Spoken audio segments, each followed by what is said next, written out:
Hello बच्चों, कैसे हो सर।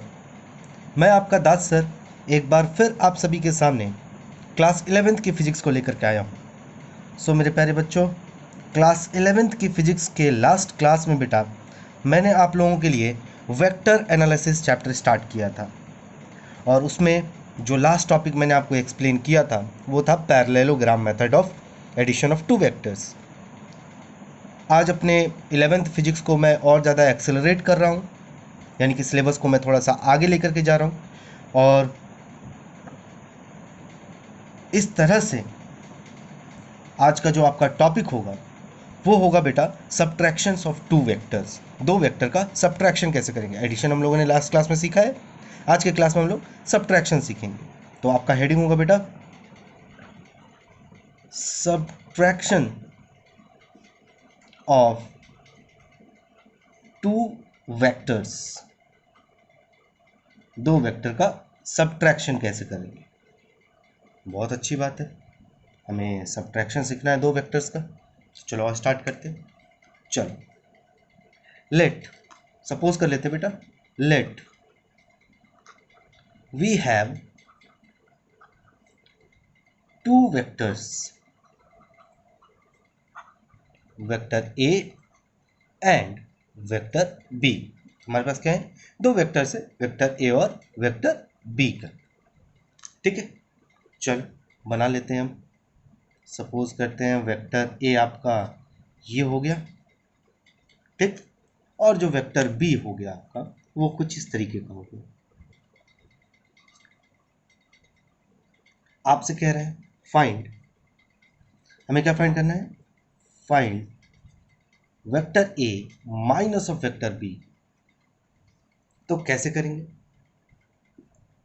सो बेटा देखो, यहां पर अगर मैं इसको इस तरीके से लिखूं, vector A plus of bracket में minus vector B equal to zero, तो क्या ये गलत होगा। सॉरी, जीरो नहीं लिखेंगे क्योंकि अभी हमें पता ही नहीं है क्या करना है ना। तो क्या ये गलत होगा, नहीं भैया, ये बिल्कुल भी गलत नहीं है, ये करेक्ट है बेटा।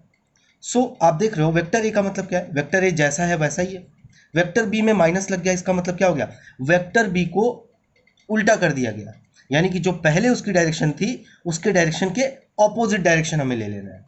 सो अगर हमें vector A minus vector B find करना है तो हम इसे कह सकते हैं वेक्टर ए में ऐड किया गया है वेक्टर बी का उल्टा। समझ रहे हो बात को, बिल्कुल। तो आओ इसको ऐड करते हैं, फिर किस तरीके से ऐड होगा ये। सो बेटा सॉल्यूशन कुछ इस तरीके का होगा, वेक्टर ए आपका जैसा होगा वैसा ही रहेगा क्योंकि वेक्टर ए तो वैसा ही, लेकिन जो वेक्टर बी है वो क्या होगा, माइनस में लाना है हमें, माइनस वेक्टर बी को ऐड करना है। तो ऐड करने के लिए क्या करते हैं बेटा, हेड के साथ टेल को लेके जाते हैं। देखो जिधर की तरफ डायरेक्शन था उधर की तरफ डायरेक्शन है, बस क्या किया मैंने, उल्टा कर दिया इसको। तो वेक्टर ए इधर हो गया, वेक्टर बी इधर हो गया। अभी क्या करेंगे, टेल से हेड को मिला देंगे तो ये आपको मिल जाएगा रिजल्टेंट वेक्टर आर। यह है तरीका बेटा। इस तरीके से हम लोग दो वेक्टर के सब्ट्रैक्शन को सॉल्व करते हैं। आसान है, समझ में आई बात। एडिशन ऑफ टू वेक्टर्स आपको समझ में आया।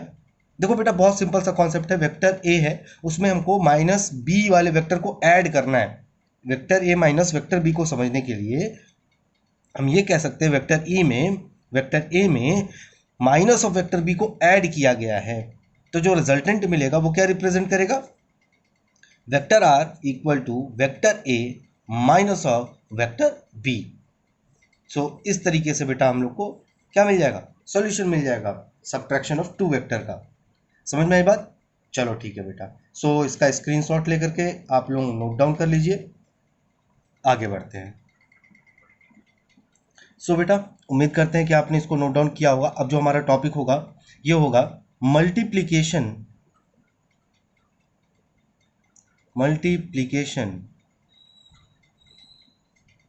Of a scalar to a vector. So heading आपका बेटा multiplication of a scalar to a vector. एक स्केलर क्वांटिटी का वेक्टर क्वांटिटी में हमें प्रोडक्ट करना है बेटा। तो देखो बहुत सिंपल होने वाला है ये भी। तो चलो सबसे पहले हम लोग सपोज कर लेते हैं, let we have a vector A. हमारे पास एक वेक्टर ए है in which we need to multiply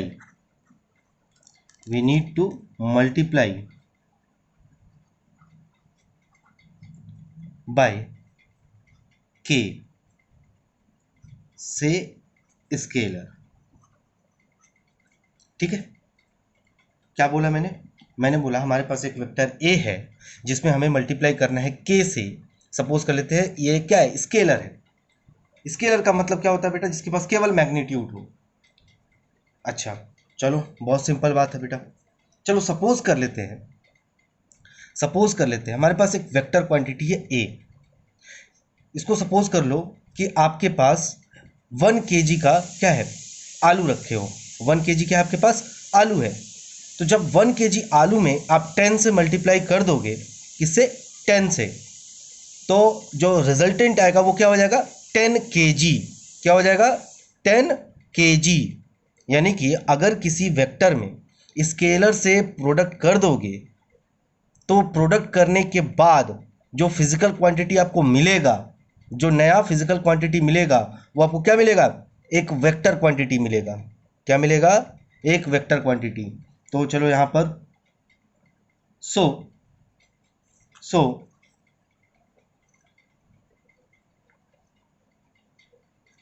vector A into k equal to vector of are.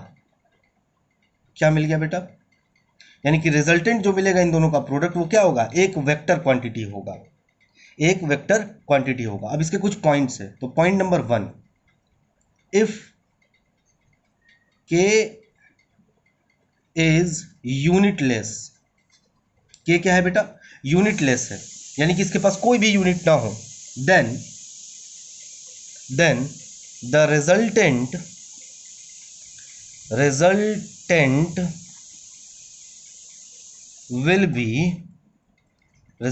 will have same direction as vector of A. मतलब इसका क्या हो गया, चलो इसको एग्जाम्पल के फॉर्म में अगर हम लोग समझना चाहें तो चलो सपोज कर लेते हैं वेक्टर एफ जो है ये 20 न्यूटन है along X axis. Vector F क्या है, 20 न्यूटन है अलोंग एक्स एक्सिस के डायरेक्शन में। Now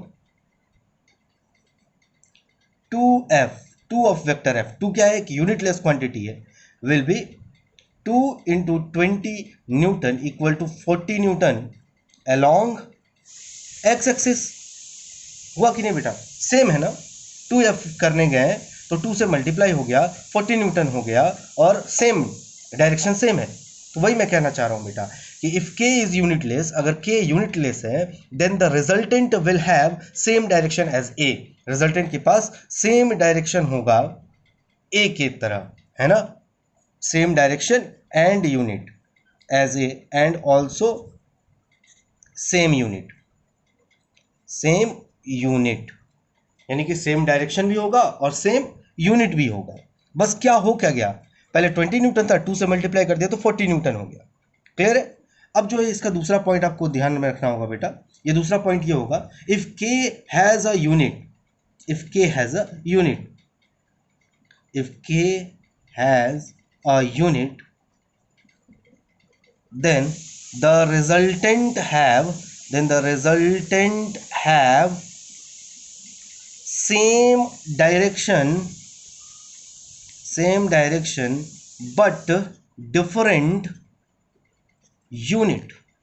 but different unit। Clear है। चलो इसका एग्जांपल क्या होगा, तो इसका एग्जांपल होगा बेटा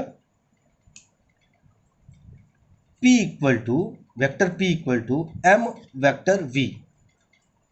vector p equal to m vector v।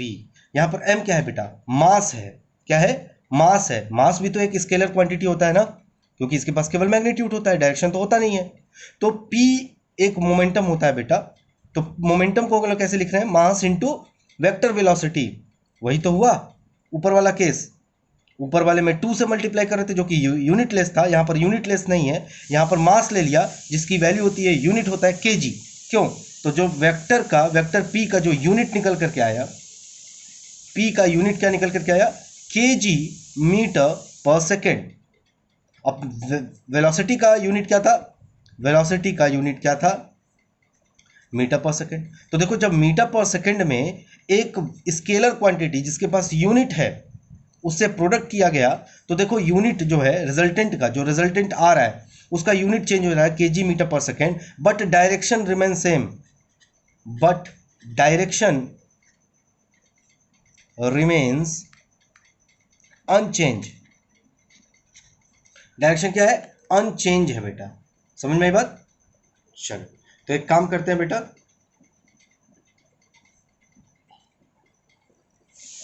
ये लो एक स्क्रीनशॉट ले लो। हाँ, एक स्क्रीनशॉट ले लो ये नोट डाउन करने के लिए। गुड। अब ये भी एक स्क्रीनशॉट ले लो ताकि इसके आगे का नोट डाउन कर सको आप। गुड। तो उम्मीद करता हूँ बेटा कि आपको ये समझ में आया होगा कि किसी भी वेक्टर क्वांटिटी में स्केलर से अगर प्रोडक्ट करते हैं हम लोग तो उसके साथ क्या घटनाएं होंगी।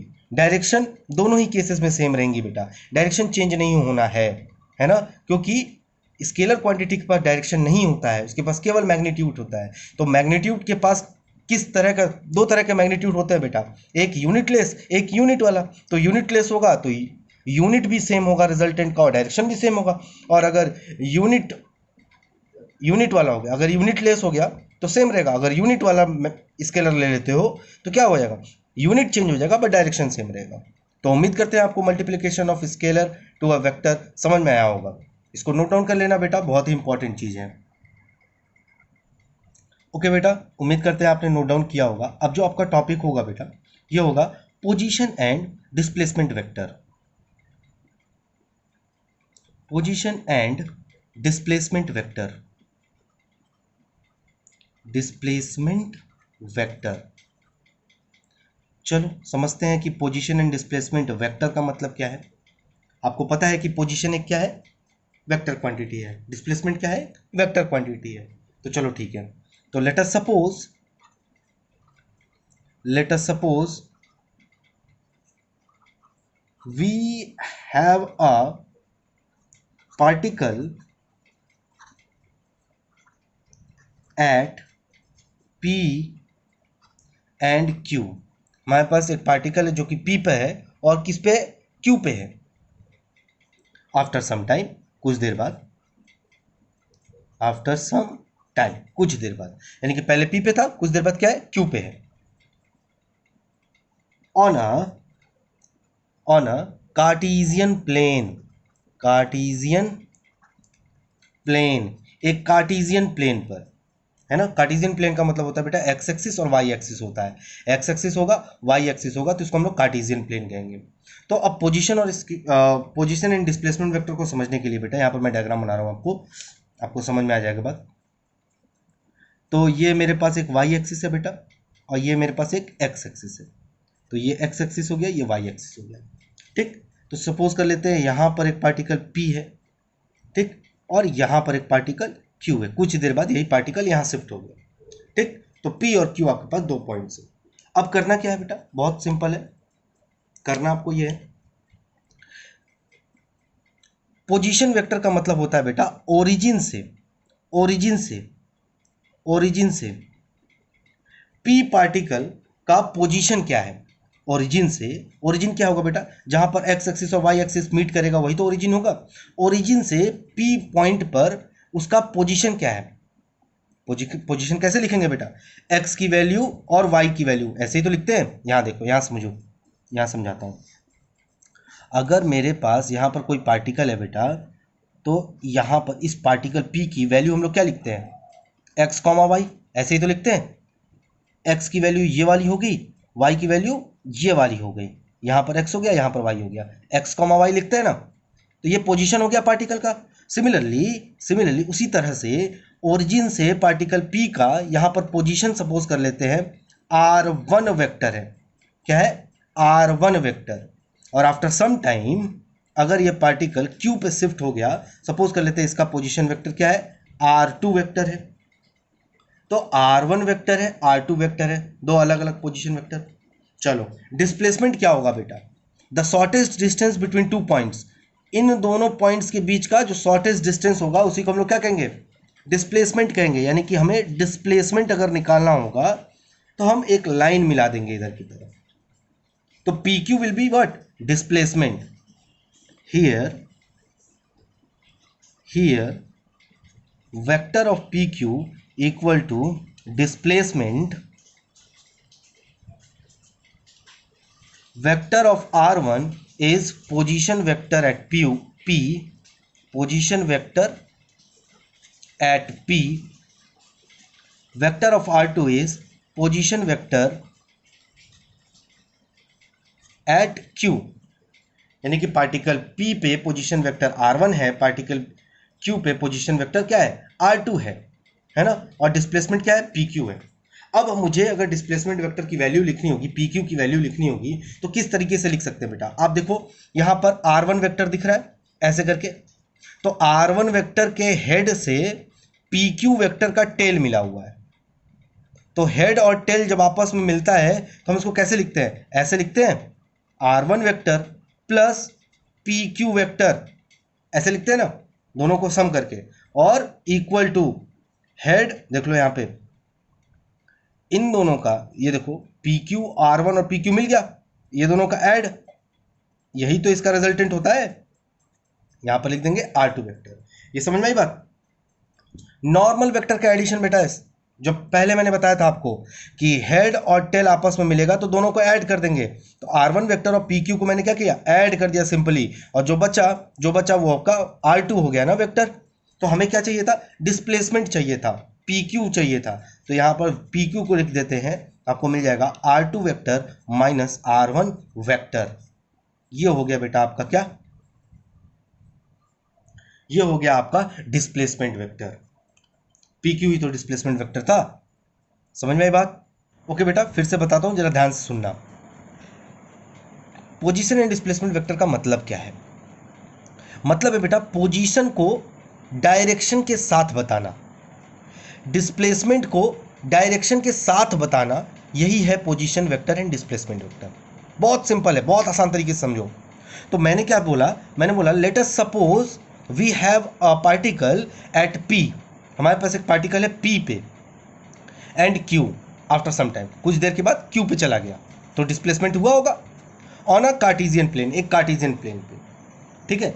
अब मुझे पोजीशन वेक्टर बताना है, मुझे पोजीशन नहीं बताना है, मुझे पोजीशन का वेक्टर बताना है।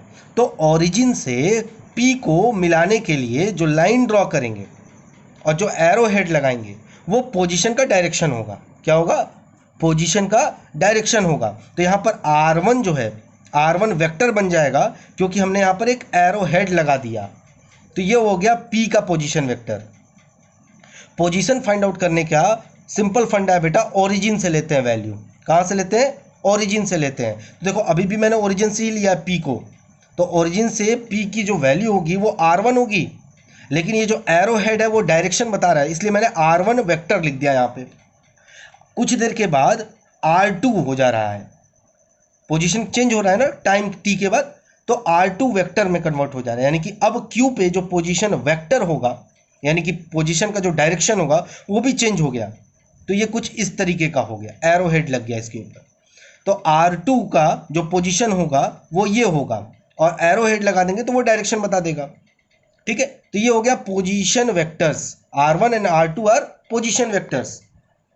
Now what is displacement vector, क्योंकि हमें position vector and displacement vector दोनों पढ़ना है, तो डिस्प्लेसमेंट वेक्टर PQ को कहेंगे, क्योंकि shortest distance between two points are known as displacement, तो ये डिस्प्लेसमेंट होगा बेटा, क्लियर है।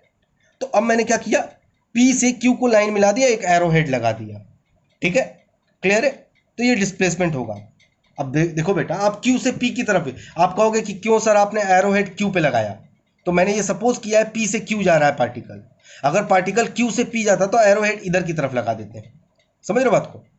तो अब मैंने बोला सिंपल जो वेक्टर का एडिशन का जो फंडा है कि हेड के साथ जो टेल मिलता है उसको एक साथ ऐड कर लेते हैं, तो R1 वेक्टर प्लस PQ को एक साथ ऐड कर लिया, जो बचा वो इक्वल के एक साइड R2 हो गया, हमें PQ जो कि डिस्प्लेसमेंट था उसकी वैल्यू चाहिए थी, PQ vector equal to R2 को इधर भेज दिया, R1 को इधर भेज दिया, सॉरी R2 माइनस R1 हो गया।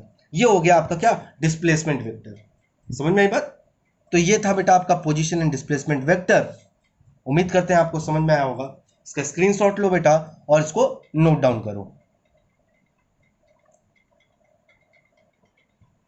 ओके बच्चों, उम्मीद करते हैं कि आपने नोट डाउन किया होगा। अब जो हमारा टॉपिक होगा वो होगा zero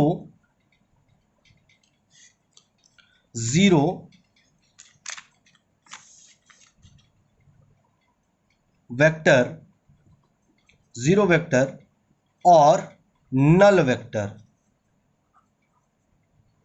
zero vector and null vector. Zero vector क्या होता है और नल वेक्टर क्या होता है, दोनों का मतलब सेम है बेटा। जीरो वेक्टर और नल वेक्टर का मतलब क्या है, मैं ये आपको समझाने जा रहा हूं, ध्यान से देखना। पहले डेफिनेशन बताते हैं जीरो वेक्टर का मतलब क्या है। जीरो वेक्टर का मतलब है बेटा जिसका जो मैग्नीट्यूड वो जीरो हो, यानी कि एक ऐसा वेक्टर जिसका मैग्नीट्यूड क्या हो, जीरो हो, लेकिन उसके पास कोई डायरेक्शन हो। है ना थोड़ा सा अजीब सा? चलो आओ देखते हैं। If two vectors equal and opposite, if two vectors equal and opposite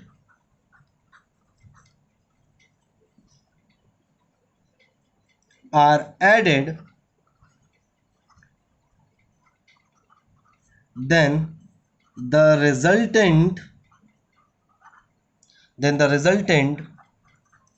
will be zero vector। क्या बोला बेटा मैंने बोला अगर आपके पास दो वेक्टर्स हैं और दोनों वेक्टर इक्वल हैं, इक्वल मतलब मैग्नीट्यूड, इक्वल का मतलब क्या है, मैग्नीट्यूड की बात कर रहे हैं, और ऑपोजिट का मतलब क्या है, डायरेक्शन की बात कर रहे हैं। यानी कि दो वेक्टर्स हैं आपके पास, let vector A and vector B are such that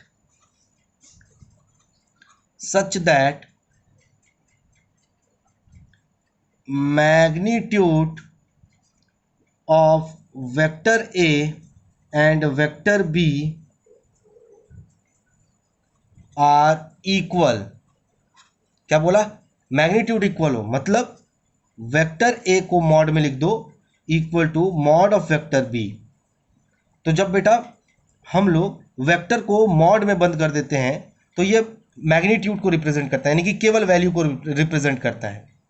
ठीक है, मैंने बोला let vector A and vector B are such that magnitude of vector A and B are equal, यानी कि magnitude of vector A equal to magnitude of vector B, but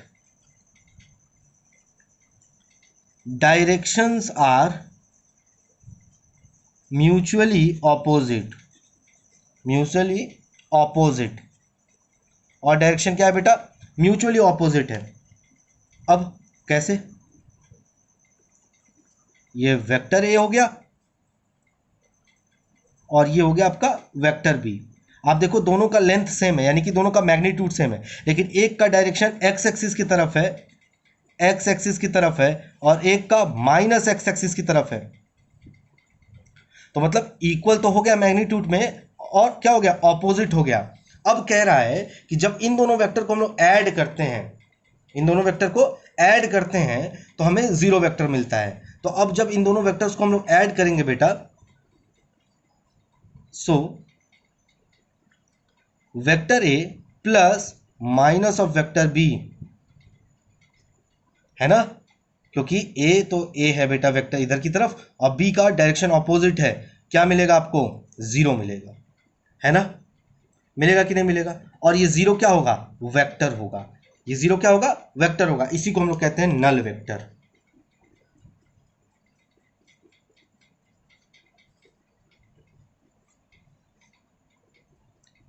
this resultant will be null vector और zero vector. ये जो resultant है बेटा वो क्या है, नल वेक्टर है या जीरो वेक्टर है। समझ में आई बात? तो अगर कोई आपसे पूछे कि व्हाट इज जीरो वेक्टर और नल वेक्टर, तो आप सिंपली कहोगे if two vectors are equal and opposite are added, दोनों को वेक्टर ही एडेड कर रहे हैं, यानी कि वेक्टर फॉर्म से ऐड कर रहे हैं, then the resultant will be zero vector, उसका जो रिजल्टेंट आएगा वो क्या होगा, जीरो वेक्टर होगा। यहां पर मैंने सपोज किया बेटा, let vector A and vector B are such that, इस तरह से है कि दोनों का मैग्नीट्यूड इक्वल है, तो मैग्नीट्यूड लिखने के लिए मॉड में वेक्टर ए लिख दो, वो मैग्नीट्यूड बताता है। तो दोनों का मैग्नीट्यूड सेम है but directions are mutually opposite, direction क्या है, ऑपोजिट है, तो वेक्टर ए और वेक्टर बी का देखो लेंथ जो है वो सेम है, तो मैग्नीट्यूड सेम हो गया। वेक्टर ए की डायरेक्शन एक्स एक्सिस की तरफ है, वेक्टर बी का माइनस एक्स एक्सिस की तरफ है। जब दोनों को ऐड करेंगे वेक्टर फॉर्म से तो जो रिजल्टेंट आएगा वो होगा आपका जीरो वेक्टर, कुछ इस तरीके का। तो यहाँ पर मैंने लिख दिया this resultant will be null vector और जीरो वेक्टर। समझ में आई बात? तो ये बेटा यहाँ पर आप एक स्क्रीनशॉट ले लो, यहाँ पर एक स्क्रीनशॉट ले लो नोट डाउन करने के लिए, और ये भी ले लो ताकि नीचे से भी नोट डाउन कर सको। ओके, तो उम्मीद करते हैं आपको नल वेक्टर और जीरो वेक्टर का मतलब समझ में आया होगा, इसकी प्रॉपर्टी समझ में आई होगी। अब हम लोग इसके बेटा कुछ फैक्टर्स की बात करेंगे, यानी कि कुछ इसके प्रॉपर्टीज की बात करेंगे। आपको नल वेक्टर और जीरो वेक्टर समझ में आ गया कि ये होता क्या है। अब हम लोग इसको कुछ प्रॉपर्टीज की बात करेंगे, इसकी क्या, कुछ स्पेशल प्रॉपर्टीज की। तो इसको नोट डाउन कीजिए, आगे बढ़ते हैं। ओके बेटा, तो अब हम लोग लिखेंगे इसके properties of null vector, properties of null vector. Null vector की क्या क्या प्रॉपर्टीज होती हैं ये हम लोग नोट डाउन करेंगे। तो सबसे पहला जो प्रॉपर्टी है बेटा, सबसे पहला क्या, कि the some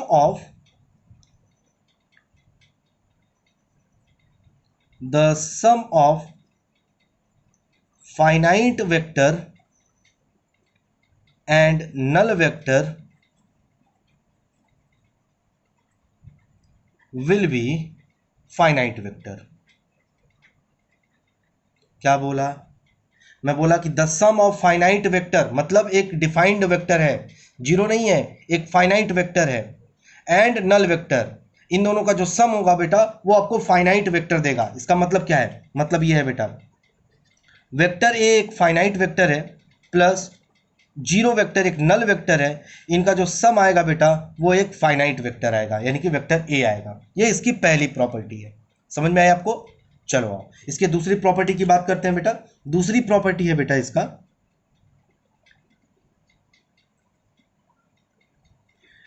the multiplication of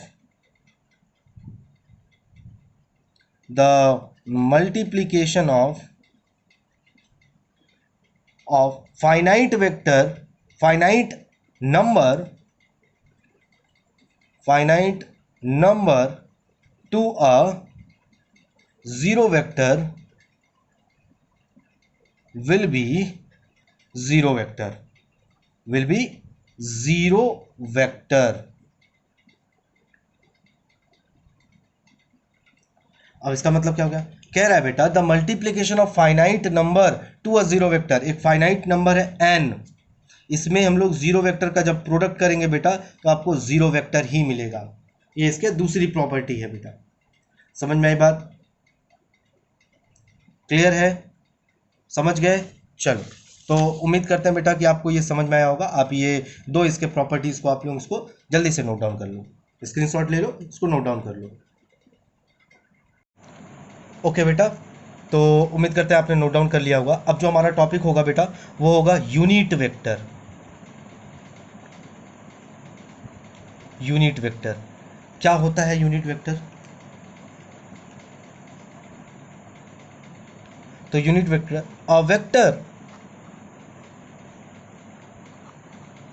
whose magnitude is unity, एक वेक्टर जिसका मैग्नीट्यूड क्या हो? यूनिटी हो, है ना, यानी कि वन हो।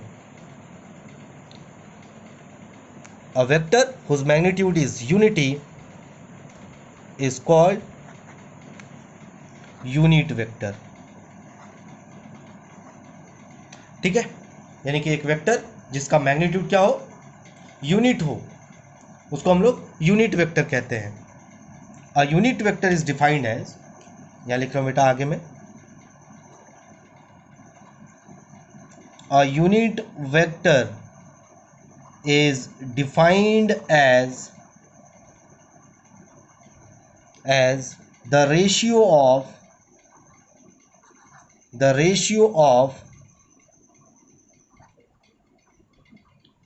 vector to the magnitude of vector. Magnitude of vector क्या बोला बेटा मैंने बोला कि जो यूनिट वेक्टर को हम लोग डिफाइंड करते हैं, यानी कि जो एक्सप्लेनेशन है इसका, ये क्या है, रेशियो है किसका, वेक्टर का और मैग्नीट्यूड ऑफ वेक्टर का। मतलब let we have a vector A, हमारे पास क्या है, एक वेक्टर ए है, तो इसका मैग्नीट्यूड क्या होगा, बेटा इसका, वेक्टर ए का मैग्नीट्यूड यही तो होगा, मॉड लगा देंगे। तो कह रहा है कि इसी का जो रेशियो है vector A divided by mod of vector A is what, unit vector. और यूनिट वेक्टर को लिखने के लिए बेटा हम लोग क्या लिखते हैं, इस तरीके से लिखते हैं, ए लिखेंगे और इसके ऊपर एक कैप लगा देंगे, जोकर कैप जिसको कहते हैं, ऐसे कैप। तो A cap, F cap, I cap, J cap, के कैप। अगर कैप लगा है तो मतलब क्या हो गया, यूनिट वेक्टर हो गया। कैप लगा है तो मतलब यूनिट वेक्टर है। वेक्टर के ऊपर एक एरो लगा हुआ है तो वो क्या मतलब है, वेक्टर है। अच्छा, वेक्टर को अगर किसी मॉड में बंद कर दे तो क्या मतलब है, मैग्नीट्यूड है। समझ में आ रही बात। तो ये हो गया बेटा यूनिट वेक्टर। क्लियर है, कोई डाउट, कोई डाउट नहीं। चलो अब हम लोग इसके आगे के टॉपिक के ऊपर बात करते हैं। देखो यूनिट वेक्टर अभी खत्म नहीं हुआ बेटा, ये इंपॉर्टेंट टॉपिक है, थोड़ा सा अभी आगे बढ़ेंगे हम लोग इसको। सबसे पहले आप लोग इसको नोट डाउन करो, स्क्रीनशॉट लो, नोट डाउन करो। ओके बेटा, तो उम्मीद है आपने इसको नोट डाउन कर लिया होगा। थोड़ा सा आगे बढ़ते हैं इसके। अब जो आपका जो टॉपिक होगा ये होगा बेटा ऑर्थोगोनल यूनिट वेक्टर। क्या होगा बेटा, ऑर्थोगोनल यूनिट वेक्टर। देखो बेटा डरो मत, बहुत आसान चैप्टर है, बहुत आसान कॉन्सेप्ट है। तो टॉपिक होगा आपका ऑर्थोगोनल यूनिट वेक्टर। तो बेटा इसके लिए आपको समझने के लिए आपके पास चाहिए राइट हैंडेड कार्टेशियन प्लेन। क्या चाहिए, राइट हैंडेड कार्टेशियन कोऑर्डिनेट चाहिए आपको। तो राइट हैंडेड कार्टेशियन कोऑर्डिनेट का मतलब क्या होता है ये मैं आपको पहले समझा देता हूँ कि राइट हैंडेड कार्टेशियन कोऑर्डिनेट का मतलब क्या होता है। तो बेटा आपके पास अगर एक्स एक्सिस है तो ये एक्स एक्सिस हो गया। राइट हैंडेड कार्टेशियन कोऑर्डिनेट का मतलब है एक वाई एक्सिस होगा जो कि एक्स से क्या हो, 90 डिग्री हो, और आपके पास एक जेड एक्सिस होगा, और ये भी क्या होगा, 90 डिग्री होगा। यानी कि एक्स वाई जेड तीनों क्या होंगे, एक दूसरे से 90 डिग्री होंगे। For example this one here, देखो यहां पर ये जो थंब है वो इंडेक्स फिंगर का राइट एंगल है, ऐसे करके देखो, है ना राइट एंगल। अच्छा, और ये जो मिडिल फिंगर है वो भी इंडेक्स फिंगर के क्या है, परपेंडिकुलर है। तो तीनों एक दूसरे के परपेंडिकुलर हुए कि नहीं हुए, यस बेटा। तो these are X axis, Y axis और जेड एक्सिस जो होंगे अगर एक दूसरे के 90 डिग्री पे हैं तो इसको हम लोग क्या कहेंगे, राइट हैंडेड कार्टेशियन कोऑर्डिनेट। क्या कहेंगे, राइट हैंडेड कार्टेशियन कोऑर्डिनेट, इसको हम लोग कहेंगे राइट हैंडेड कार्टेशियन कोऑर्डिनेट। ठीक है, तो अगर X axis, Y axis, Z axis तीनों एक दूसरे के परपेंडिकुलर हों तो एक्स एक्सिस के along then unit vectors along X axis, Y axis and Z axis, X axis, Y axis and Z axis. तो इसका जो यूनिट वेक्टर होगा will have, then unit vector along X axis, Y axis and Z axis will be I cap, J cap and K cap respectively. Respectively. Respectively मतलब क्या हुआ बेटा, इसका मतलब हुआ अगर एक्स एक्सिस के अलोंग यूनिट वेक्टर चाहिए तो हम लोग लिखेंगे आई कैप, वाई एक्सिस के अलोंग अगर यूनिट वेक्टर चाहिए तो हम लिखेंगे जे कैप, जेड एक्सिस के अलोंग अगर यूनिट वेक्टर लिखना होगा तो के कैप। समझ रहे हो बात को, समझ आई बात। तो ये हो गया ऑर्थोगोनल यूनिट वेक्टर्स। कब अप्लाई होता है बेटा ये, जब एक्स एक्सिस वाई एक्सिस और जेड एक्सिस एक दूसरे के परपेंडिकुलर हो, एक दूसरे के 90 डिग्री पे हो, तो एक्स एक्सिस के अलोंग जो यूनिट वेक्टर होगा वो आई कैप होगा, वाई एक्सिस के अलोंग जो यूनिट वेक्टर होगा वो जे कैप होगा, जेड एक्सिस के अलोंग जो यूनिट वेक्टर होगा वो के कैप होगा। समझ में आई बात। अब चलो एक और चीज मैं आपको समझाना चाहता हूं। As we know that, note करके एक सिंपल सा नोट बना देता हूं जो समझाना चाहते हैं बेटा, केवल समझने के लिए याद रखना कि यूनिट वेक्टर का काम क्या है ना। If we multiply a scalar quantity by unit vector, then the resultant vector will be vector. Then the resultant will be vector। मतलब क्या हुआ, मतलब सपोज कर लो मेरे पास एक स्केलर नंबर है, मतलब अगर कह दिया है कि अ फोर्स इज, यहां पर एग्जांपल के तौर पे मैं लिख दे रहा हूं, example, a force of 20 Newton is acting along x axis 20 Newton का फोर्स x एक्सिस के अलोंग काम कर रहा है।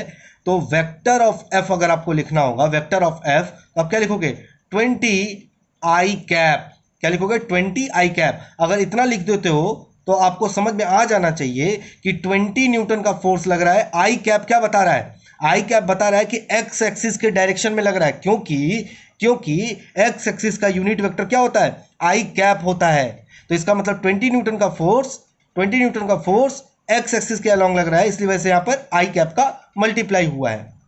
समझ में आ रही बात। अच्छा, इसी तरह से अगर वाई एक्सिस पे लगता तो 20 जे कैप, ओके। और अगर जेड एक्सिस पे लगता तो 20 के cap.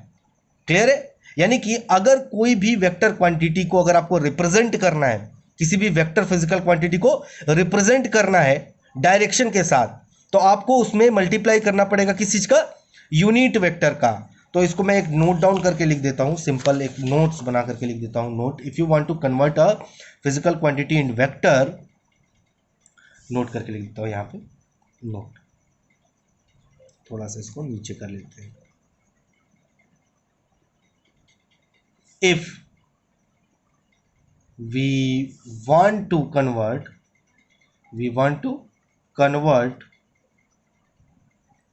a physical quantity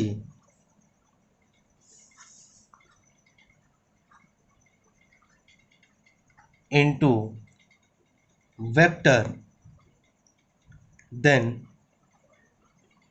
we simply need to multiply a unit vector in the physical quantity।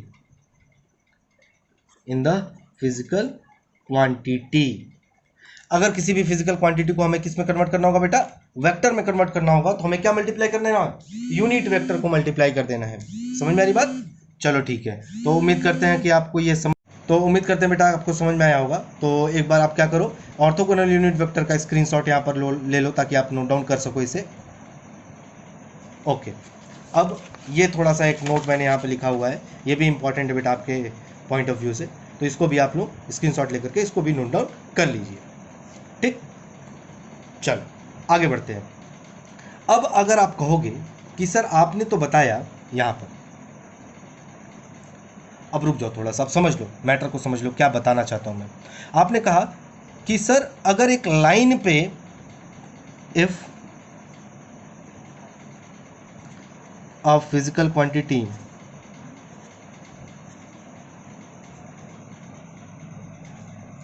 acting on a line, then to convert it into vector, what we need to do, simply multiplying by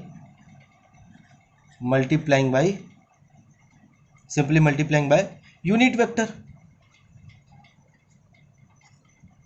along the direction के along, है ना। चलो, now if a physical quantity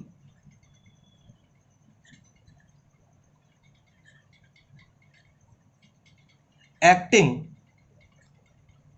on a plane, then what will be its resultant along with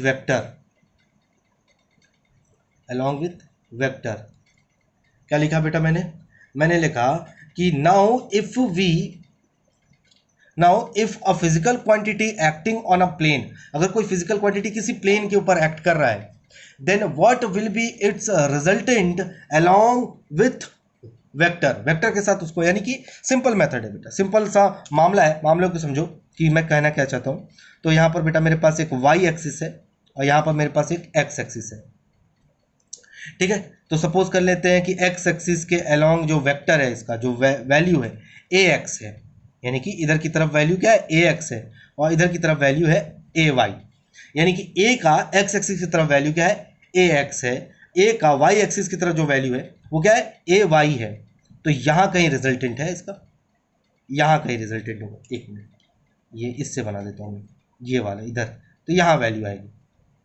तो यहां से तो आपको ये मिल जाएगा ना वेक्टर, ये ए मिला।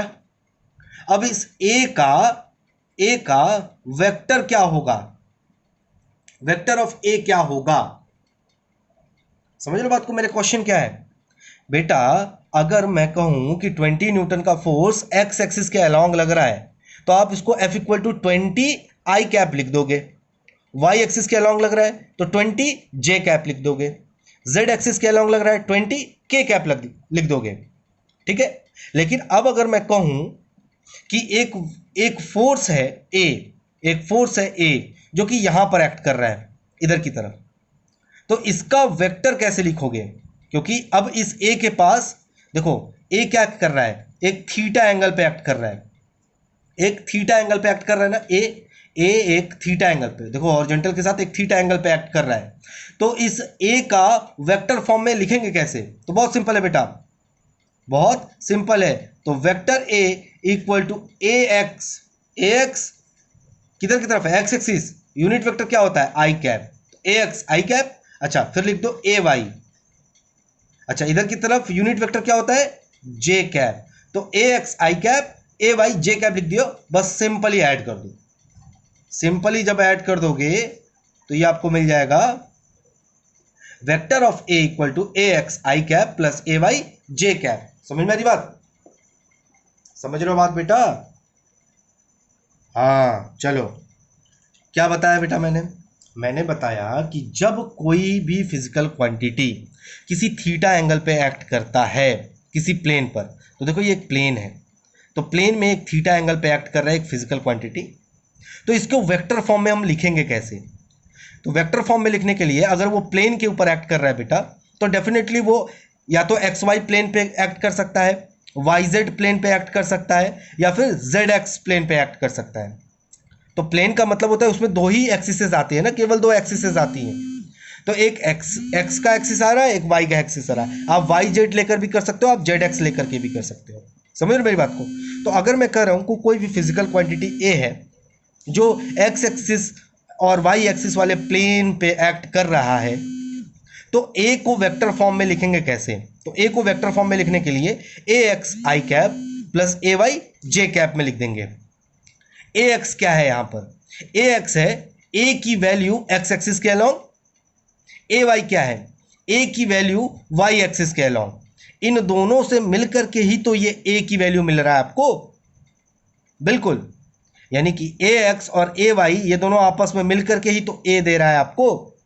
हाँ, तो ए का अगर वेक्टर फॉर्म में लिखना होगा हमें तो सिंपली लिखेंगे ए X I cap plus A Y J cap लिखेंगे।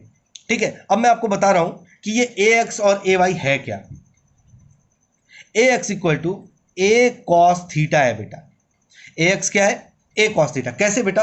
आप देखो, ए एक्स अपॉन ए करो, इस ए को इधर भेजो, ए एक्स अपॉन ए मिलेगा इधर की तरफ, ए एक्स अपॉन ए मिलेगा। यहां चलो, यहां पर रफ में बता देता हूं। तो A X upon A equal to cos theta मिला आपको यहां पे। तो ए एक्स क्या है हुआ? कॉस थीटा का मतलब बेस अपॉन हाइपोटेनियस। तो ए एक्स को बेस होना चाहिए और ए को हाइपोटेनियस होना चाहिए। इधर देखो, अब ए एक्स को बेस होना चाहिए, तो ए एक्स यहां पर बेस है ना। देखो ए एक्स क्या है? बेस है। इसको अगर राइट एंगल ट्रायंगल बना लेते हैं तो ए एक्स तो इसका बेस हो गया ना, और ए क्या हो गया? हाइपोटेनियस हो गया। तो बेस अपॉन हाइपोटेनियस क्या मिलता है? कॉस थीटा मिलता है। यानी कि A X equal to A cos theta और A Y equal to A sine theta, यह मिल जाएगा आपको। फिर से देख लो, ए साइन थीटा क्यों हो गया? ए वाई की वैल्यू ए साइन थीटा क्यों हो गया? ए वाई क्या होगा? अगर यहां पर इसको मैं राइट एंगल ट्रायंगल सपोज कर लेता हूं तो ए तो हाइपोटेनियस हो गया ना। तो हाइपोटेनियस, अच्छा ये थीटा है तो यहां पर ये वाला थीटा हो जाएगा, है ना। तो अगर ये थीटा है तो ये परपेंडिकुलर, तो परपेंडिकुलर अपॉन हाइपोटेनियस, तो ए वाई अपॉन ए यानी कि परपेंडिकुलर अपॉन हाइपोटेनियस क्या मिलेगा? साइन थीटा मिल जाएगा। तो A equal to A X I cap plus A Y J cap. यानी कि अगर कोई वेक्टर क्वांटिटी किसी प्लेन पर एक्ट कर रहा है, किसी प्लेन पर, तो यहां पर देखो एक्स और वाई एक्सिस जहां मिलती है वहां एक प्लेन फॉर्म करता है। तो एक फिजिकल क्वांटिटी है, सपोज कर लो कि फोर्स है, फोर्स का ही एग्जांपल ले लो। फोर्स है, वो किसी प्लेन के ऊपर थीटा एंगल पे एक्ट कर रहा है, तो उस फोर्स को हम लोग रिप्रेजेंट कैसे करेंगे? यहां पर एग्जांपल देख लो जल्दी से। यहां पे एक्स एक्सिस, वाई एक्सिस, तो ये हो गया आपका एफ एक्स, ये हो गया एफ वाई। यहां पर थीटा एंगल के साथ एफ एक्ट कर रहा है। तो एफ क्या है? एक प्लेन पे एक्ट कर रहा है। एफ क्या है? एक प्लेन के ऊपर एक्ट कर रहा है। एफ एक प्लेन के ऊपर एक्ट कर रहा है थीटा एंगल के ऊपर। तो अगर इस एफ का मुझे वैल्यू लिखना होगा वेक्टर के फॉर्म में, यानी कि एफ की वैल्यू डायरेक्शन के साथ, तो क्या लिखेंगे? F X I cap plus F Y J cap. और एफ एक्स क्या होगा? एफ एक्स होगा बेटा एफ कॉस थीटा, और एफ वाई क्या होगा? F sine theta. यही होगा, समझ लो बात को? बिल्कुल बेटा। तो यही पे मैं आपको यही समझाने की कोशिश कर रहा हूं। तो यहां पर मुझे मिल गया कि ए का वेक्टर फॉर्म क्या होगा। ये जो फिजिकल क्वांटिटी जो एक्ट कर रहा था प्लेन के ऊपर, इसका वेक्टर फॉर्म क्या होगा? तो ये होगा ए X I cap plus A Y J cap होगा, और ए एक्स और ए वाई की वैल्यू। अब अगर मैं आपसे पूछूं बेटा कि चलो ए का आपको वेक्टर तो मिल गया, लेकिन डायरेक्शन भी बताना जरूरी है ना। डायरेक्शन, तो डायरेक्शन क्या होगा? डायरेक्शन का मतलब है तो थीटा। डायरेक्शन का मतलब क्या है? थीटा। तो डायरेक्शन तो अगर डायरेक्शन निकालना है बेटा, तो अगर ये इक्वेशन नंबर 1 इक्वेशन नंबर 2 बना देते हैं, तो squaring and adding equation number 1 and 2, क्या लिख रहा हूं? Squaring and adding equation 1 and 2, तो आपको क्या मिल जाएगा? आपको मिल जाएगा बेटा A X square plus A Y square equal to A square cos square theta plus A square sine square theta. ये मिलेगा आपको। अच्छा चलो ठीक है, अब यहां लिखता हूं। चलो यहां लिख रहा हूं, इसके बाद यहां लिख रहा हूं ए X square plus A Y square. A square में कॉमन कर लिया, और देखो cos square theta plus sign square theta मिलेगा। इसकी वैल्यू कितनी होती है? 1 होती है। तो आपको मिला क्या? A square equal to under root A X plus A Y. ये क्या मिल गया आपको? ए का मैग्नीट्यूड मिल गया। देखो बेटा ए के पास यहां पर वेक्टर नहीं है, ए के पास यहां पर वेक्टर नहीं है, तो ए का मैग्नीट्यूड हो गया। क्या हो गया? मैग्नीट्यूड हो गया। डायरेक्शन निकालने के लिए डिवाइड कर दो। डायरेक्शन निकालने के लिए क्या करोगे? Equation number 2 divided by 1, equation 2 divided by 1। तो देखो A sine theta upon A cos of theta, A sine theta upon A cos theta equal to क्या मिलेगा? A Y upon A X. तो जरा सा देखो, ए से ए कटा, ए से ए कटा, ए से ए कट गया, आपको मिला sine theta upon cos theta tan theta. यहां लिख रहा हूं tan theta equal to A Y upon A X, A Y upon A X. तो थीटा की वैल्यू कितनी हो जाएगी बेटा? Theta equal to tan inverse A Y upon A X. तो ये थीटा का डायरेक्शन हो गया बेटा, ठीक है, ये थीटा का डायरेक्शन हो गया। क्लियर है? चलो एक काम करो बेटा, यहां से मैंने बताना स्टार्ट किया था, यहां से, तो एक स्क्रीनशॉट यहां से लो। ओके, अब एक स्क्रीनशॉट यहां से ले लो। ओके, ले लिया? चलो ठीक है, अभी ये खत्म नहीं हुआ बेटा, अभी इसको मुझे और बताना होगा, आपको और भी समझाना पड़ेगा इसको, क्योंकि अभी ये फिनिश नहीं हुआ है। चलो आप थोड़ा सा समझ लो। मैंने प्लेन के बारे में क्या बताया आपको कि अगर कोई वेक्टर क्वांटिटी किसी प्लेन के ऊपर एक्ट कर रहा है, किसी प्लेन के ऊपर, तो मेरे पास यहाँ पर अब आपके पास दो तीन फॉर्मूले हैं। आपके पास क्या है? दो तीन फॉर्मूले हैं। तो सबसे पहला जो फॉर्मूला होगा बेटा वो आपके पास है कि अगर कोई फोर्स है एफ थीटा एंगल के ऊपर एक्ट कर रहा है, तो इस थीटे का एक हॉरिजॉन्टल कंपोनेंट होगा जिसको हम लोग एफ एक्स कहेंगे, एक वर्टिकल कंपोनेंट होगा एफ वाई कहेंगे, ठीक है। तो अगर अब मैं आपसे पूछूं कि इस एफ का डायरेक्शन के साथ वैल्यू लिखो, तो क्या लिखोगे? तो vector of F equal to F X I cap plus F Y J cap, ठीक है। तो ये हो गया इसका वेक्टर रिप्रेजेंटेशन। क्या हो गया? वेक्टर रिप्रेजेंटेशन हो गया, वेक्टर रिप्रेजेंटेशन हो गया, ठीक है। अब दूसरा, अब अगर कोई आपसे पूछे एफ एक्स की वैल्यू क्या होगी, तो आप लिखोगे F cos theta. F Y की वैल्यू कितनी होगी? तो एफ साइन थीटा। कैसे आया मैं बता चुका हूं आपको। अब अगर कोई आपसे पूछे कि चलो आपने तो यहां पर वेक्टर रिप्रेजेंटेशन एफ का बता दिया, लेकिन मुझे मैग्नीट्यूड बताओ, मैग्नीट्यूड ऑफ वेक्टर एफ, तो कैसे लिखते हैं? Mod of vector F. इसको कैसे लिखेंगे? तो अभी मैंने फॉर्मूला इसका निकाला था, ऐसे स्क्वायर लगाना बेटा, अंडर रूट स्क्वायर रूट लगाना, F X square plus F Y square, ये होता है बेटा फॉर्मूला इसका, ठीक है। क्या निकालने के लिए? मैग्नीट्यूड निकालने के लिए, मैग्नीट्यूड निकालने। क्लियर है? चलो अब अगर मैं आपसे पूछूं कि मैग्नीट्यूड मिल गया, डायरेक्शन बताओ, ये थीटा बताओ, तो थीटा इक्वल टू क्या होता है? Tan inverse F Y upon F X, ये होता है फॉर्मूला, ठीक है। चलो आओ, अब इसके ऊपर ये मैंने इतना समझाया आपको प्लेन के बारे में। एक बार अगर आप लोगों ने प्लेन समझ लिया बेटा, तो इसके बाद वाला टॉपिक आपके लिए बहुत ज़्यादा इजी हो जाएगा, ठीक है। तो यहाँ पर मैंने प्लेन आपको समझाया, अब मैं इसके ऊपर एक एग्जाम्पल बताना चाहता हूँ। एग्जाम्पल, चलो यहाँ पर कह रहा है कि एक फोर्स है एफ, ठीक, थीटा एंगल पे एक्ट कर रहा है। कितने पे? थीटा एंगल पे एक्ट कर रहा है, ठीक। कितने का? 20 न्यूटन का फोर्स है, 30 डिग्री के ऊपर एक्ट कर रहा है। 20 न्यूटन का फोर्स है, 30 डिग्री के ऊपर एक्ट कर रहा है, ठीक है। तो इसका वेक्टर फॉर्म में कैसे लिखोगे? इसको वेक्टर फॉर्म में कैसे लिखेंगे? तो लिखेंगे कैसे? तो vector of F equal to 20, देख लो ये, इसका एक्स कंपोनेंट निकालना पड़ेगा आपको। कैसे लिखते हैं? F X I cap plus F Y J cap, ऐसे लिखते हैं ना, ये होता है फॉर्मूला इसका, vector F equal to F X I cap plus F Y J cap. तो एफ एक्स इक्वल टू क्या होता है बेटा? F cos theta.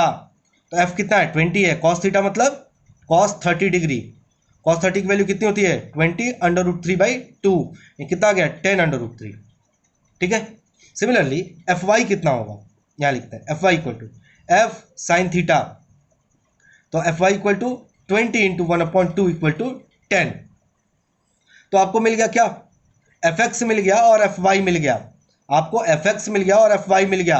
तो अब अगर आपको पूछता है कि एफ लिखो तो कैसे लिखोगे, एफ की वैल्यू कैसे लिखोगे, तो vector of F equal to F X मतलब 10√3, 10√3 आई कैप, क्योंकि एक्स एक्सिस के अलॉन्ग लग रहा था, 10√3 I cap plus 10 J cap, I J cap. ये हो गया बेटा वेक्टर फॉर्म। क्या हो गया, वेक्टर हो गया ना, 10√3 I cap plus 10 J cap, ये हो गया वेक्टर फॉर्म, एफ का वेक्टर रिप्रेजेंटेशन ये हो गया। न्यूमेरिकल फॉर्म में बता रहा हूं। अब अगर कोई आपसे पूछे कि चलो मुझे ये तो पता चल गया, मुझे मैग्नीट्यूड बताओ, तो एफ मॉड बताओ, तो क्या करोगे, सिंपली आई कैप का यानी कि एफ एक्स का स्क्वायर यानी कि 10√3 का स्क्वायर प्लस 10 का स्क्वायर, तो एफ वेक्टर इक्वल टू 10√3 का स्क्वायर का मतलब क्या होता है बेटा, 100 इंटू 3 प्लस 100, तो F vector equal to F mod vector equal to 400 equal to 20। आया कि नहीं आया मैग्नीट्यूड, मैग्नीट्यूड 20 न्यूटन आया कि नहीं आया, बिल्कुल आया। समझ गया। अब अगर कोई आपसे पूछे तो थीटा तो दिया हुआ है, थीटा tan इनवर्स करके निकालने की जरूरत नहीं है, थीटा आपको दिया हुआ है 30 डिग्री। समझ में आई बात, पूरी पूरी कहानी समझ गए। चलो ठीक है, तो ये तो एक एग्जांपल है बेटा, तो इसको आप एक काम करो, स्क्रीनशॉट लेकर के इसको भी नोट डाउन कर लो, बहुत इंपॉर्टेंट है ये। ओके, तो उम्मीद करते हैं बेटा आपको समझ में आया होगा कि मैं आपको क्या समझाने की कोशिश कर रहा हूं। मैं समझाने की कोशिश कर रहा हूं बेटा कि अगर कोई फिजिकल क्वांटिटी किसी थीटा एंगल के ऊपर एक्ट करे, कहां पर, एक प्लेन पे, है ना, एक प्लेन के ऊपर, तो उसको वेक्टर फॉर्म में कैसे हम लोग रिप्रेजेंट कर सकते हैं, ये था उसका पूरा मेथड। आप वीडियो को पॉज करके फिर से पीछे जा करके ये पूरा का पूरा लेक्चर फिर से सुन सकते हो। ठीक है, तो उम्मीद करते हैं आपको ये समझ में आया होगा। अब हम लोग आगे के टॉपिक के ऊपर मूव करते हैं। सो मेरे प्यारे बच्चे, उम्मीद करता हूँ कि आपको समझ में आया होगा जो मैं आपको समझाने की कोशिश कर रहा था कि अगर कोई वेक्टर क्वांटिटी है, अगर कोई फिजिकल क्वांटिटी है, वो थीटा एंगल पे किसी प्लेन के ऊपर एक्ट कर रहा है, तो उसको हम लोग वेक्टर में कैसे रिप्रेजेंट करेंगे, उसका मैग्नीट्यूड कैसे निकालेंगे, तमाम चीज़ें के बारे में मैंने आपको बता दिया। तो बेटा सबसे पहला हेडिंग सर्च करो, देखो इस वीडियो का जो सबसे पहला हेडिंग होगा वो होगा आपका कि अगर कोई वेक्टर क्वांटिटी है किसी एक लाइन के ऊपर एक्ट कर रहा है, तो उसको लिखने का तरीका क्या है, एफ आई कैप या फिर ए आई कैप, ए जे कैप, ए के कैप। यानी कि अगर कोई लाइन के ऊपर फिजिकल क्वांटिटी एक्ट कर रहा है तो उसमें आई कैप या जे कैप या के कैप, जिधर की तरफ डायरेक्शन हो उसका मल्टीप्लाई कर देते हैं, तो आपको उसका वेक्टर फॉर्म मिल जाता है। फॉर एग्जाम्पल, अगर फोर्स है 20 न्यूटन का और ये एक्स एक्सिस के अलॉन्ग एक्ट कर रहा है, तो इसको आप कैसे लिखोगे, आप लिखोगे इसको इस तरीके से, vector of F equal to 20 I cap. बिल्कुल समझ में आई बात। तो ये था वन डायमेंशन, 1D का था। अच्छा 2D का अभी मैंने बताया कि अगर 2 डायमेंशन हो, यानी कि अगर कोई फोर्स है 20 न्यूटन का और वो थीटा डिग्री के ऊपर एक्ट करे, theta angle, theta equal to चलो 30 डिग्री के ऊपर एक्ट करे, तो आपको पता होना चाहिए कि एफ एक्स कितना होगा, एफ वाई कितना होगा। फिर इसका वेक्टर फॉर्म लिखने के लिए F X I cap plus F Y J cap, आप इसको इस तरीके से लिख दोगे तो वेक्टर फॉर्म मिल जाएगा। क्लियर है। तो यानी कि अगर एक लाइन के ऊपर 1D का एक्ट कर रहा है तो केवल एक यूनिट वेक्टर से मल्टीप्लाई करने से काम हो जाएगा। जब 2 डायमेंशन होता है तो F X I cap plus F Y J cap से मल्टीप्लाई ऐड कर दोगे, काम हो जाएगा। और इसका अगर मैग्नीट्यूड कोई पूछे कि चलो वेक्टर का मैग्नीट्यूड बताओ, तो क्या करोगे, सिंपल स्क्वायर रूट लगाओगे, F X square plus F Y square लिखोगे, काम खत्म हो जाएगा। ठीक है, अगर कोई पूछ देता है चलो थीटा बताओ, तो आप क्या लिखोगे, tan inverse F Y upon F X लिख दोगे, तो ये भी काम खत्म हो जाएगा। तो तमाम फॉर्मूले के बारे में मैंने आपको एक्सप्लेन कर दिया है। अब जो टॉपिक होगा बेटा ये होगा resolution of a vector in 3 dimension. Topic होगा आपका क्या बेटा, यहां पर लिखता हूं बेटा, I think I should use different page now. Okay fine, तो हमारे पास एक डिफरेंट पेज आ गया और ये ओके थोड़ा सा ये उड़ रहा है। ओके बेटा, सो अब जो हमारा टॉपिक होगा बेटा ये होगा आपका resolution of a vector in 3 dimension. यानी कि अगर पार्टिकल या फोर्स आपका स्पेस में लग रहा हो, है ना, स्पेस 3 डायमेंशन का मतलब क्या है, स्पेस ही तो मतलब है इसका। चल, तो एक डायग्राम बनाना चाहता हूं, पहले डायग्राम बना लेते हैं, उसके बाद आपको समझाते हैं। ये एक्स एक्सिस हो गया, ये हो गया वाई एक्सिस, और यहां से मैं बना लेता हूं इसका जेड एक्सिस। ठीक है, चल अब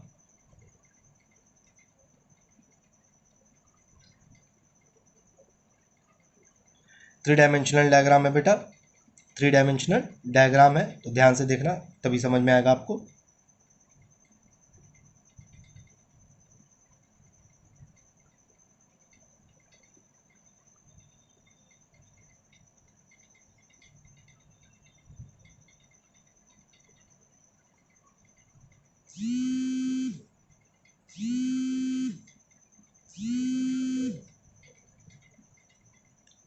ठीक है, देखो सपोज कर लेते हैं बेटा, पार्टिकल आपका यहां पर हो स्पेस में। देखो एक्स एक्सिस पे भी नहीं है, वाई एक्सिस पे भी नहीं है, जेड एक्सिस पे भी नहीं है, ये यहां पर हो, ये यहां पर हो, आर आर यहां पर। तो एक्स एक्सिस के अलोंग यहां पर इसकी वैल्यू क्या होती है, ए एक्स होती है। वाई एक्सिस के अलोंग यानी कि यहां पर इसकी वैल्यू क्या होती है, ए वाई होती है। जेड एक्सिस के अलोंग यानी कि यहां पर क्या वैल्यू होती है, ए जेड होती है। तो पार्टिकल तो आपका स्पेस में है, वो ना ही एक्स एक्सिस पे है, ना ही वाई एक्सिस पे है, ना ही जेड एक्सिस पे है, और ये कोई प्लेन पे भी नहीं है, ये तो हवा में है, स्पेस में है। तो इसका रिजोल्यूशन कैसे करेंगे, तो अभी मैंने आपको बताया था कि अगर कोई प्लेन के ऊपर एक्ट करता है तो आप क्या करते हो, ए X I cap plus A Y J cap कर देते हो। लेकिन अगर 3 डायमेंशन पे हो तो इसका बहुत सिंपल फंडा है बेटा, vector A equal to A X I cap plus A Y J cap plus A J K cap.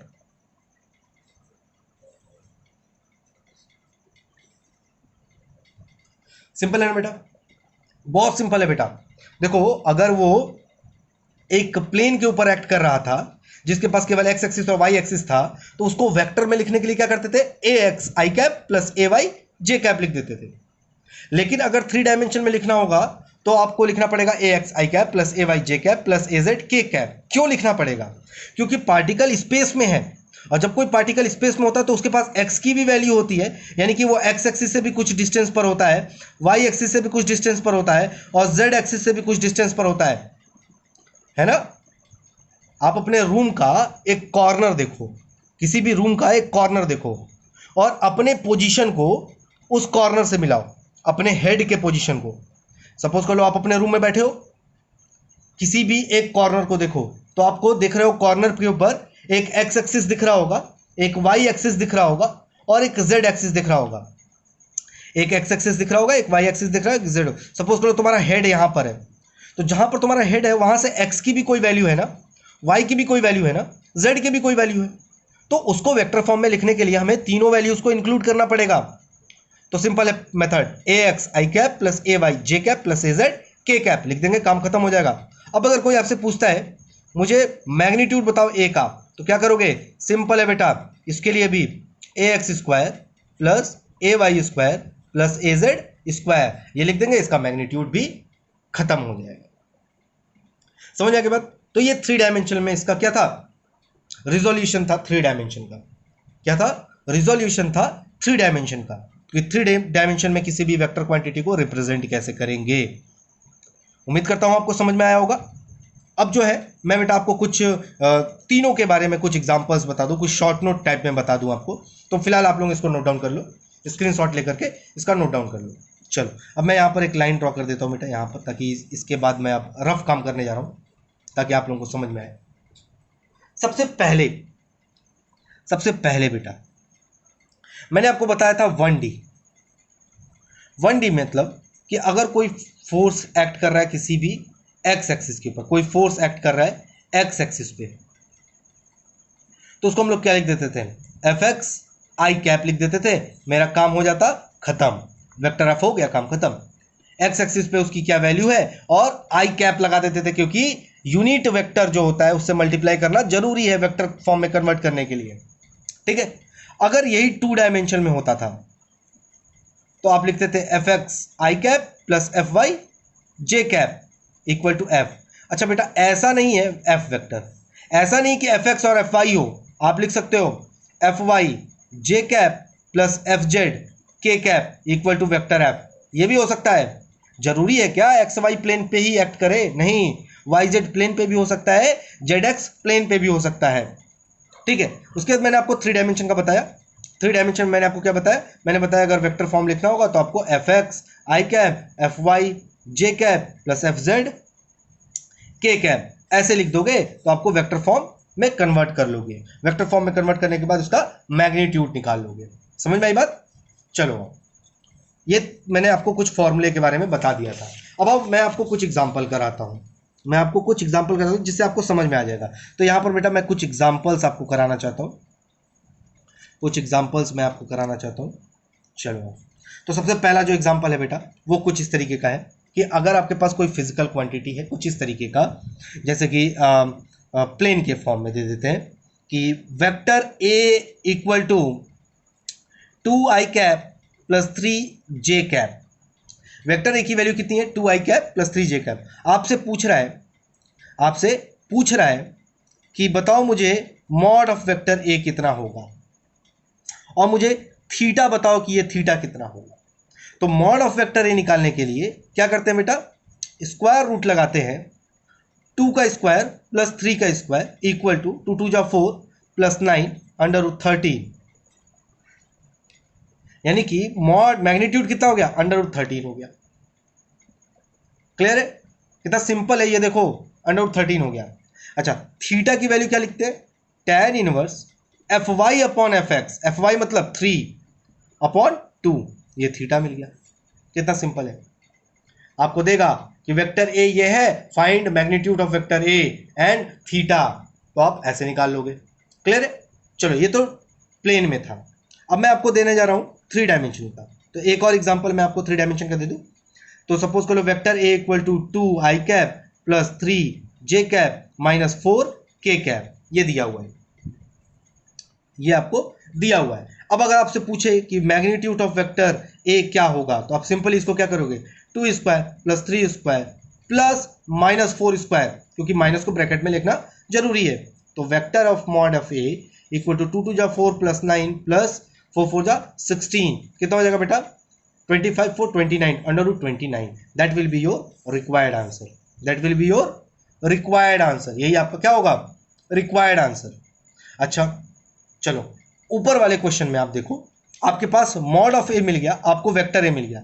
अब अगर आपसे पूछे कि इस वेक्टर का यूनिट वेक्टर बताओ, यूनिट वेक्टर बताओ, यानी कि ए कैप बताओ, तो मैंने आपको क्या बताया था?